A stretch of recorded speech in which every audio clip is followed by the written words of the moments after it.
Hi, I'm Dr. Ernie Ward. You know how veterinarians are always telling you never leave your pet in a parked car? It gets really hot. This is a typical summer's day. So I thought I would put myself in a parked car and let's see just how hot it gets. Come on. Okay, so I'm your pet and I'm now in the car. I've got all four windows cracked down about an inch. So let's start a timer and let's see exactly how hot it gets in here. The thermometer is reading at right about 94 degrees, 95 degrees. So it's pretty hot in here, but we're just getting started. So let's just kind of sit back and see how it feels in here.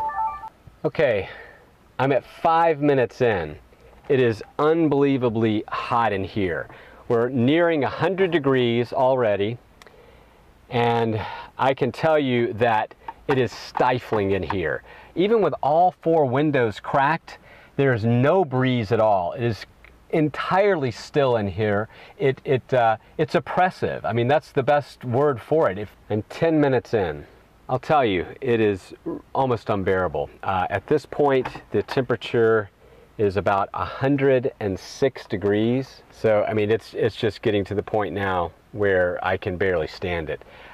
There's a breeze outside, and it's very frustrating because I can actually see the trees, the wind blowing, and yet even with all four windows cracked between 1.5 and 2 inches, there's absolutely no breeze in this car. So if I were a little dog left out here, maybe I'm barking, I'm very nervous.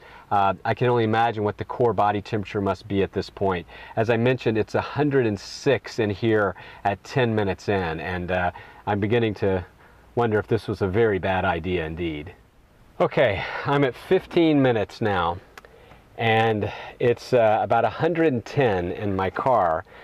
At this point, I would imagine if I were a small dog or a dog that is older, I'm going to be in serious trouble. It's been 20 minutes now at this point, and it is hovering right around 110, 112. It's kind of going back and forth here, depending on when we look at it.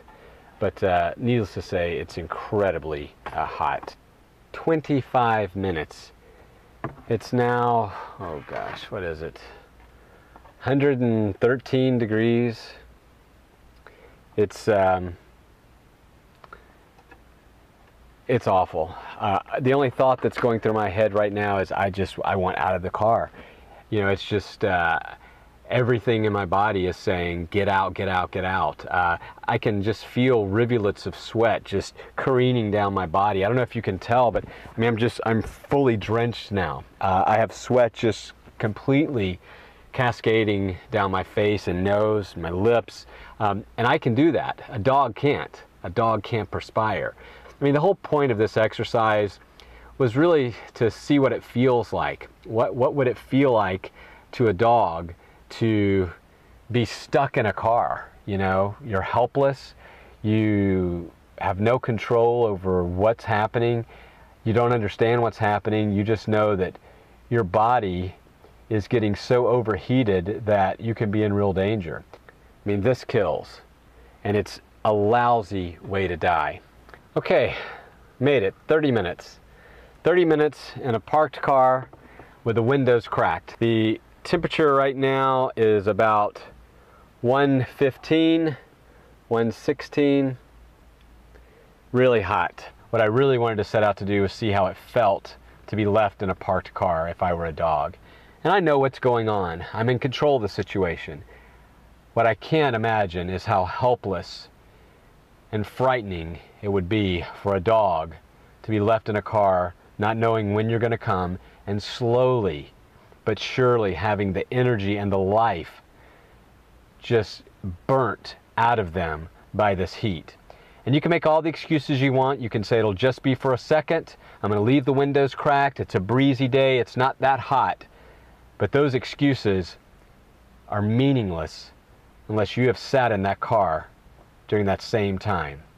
And I can tell you, this has been an eye-opening experience for me as a veterinarian, and it will certainly make me that much more adamant and passionate about telling people never ever leave your pet in a parked car during warm weather.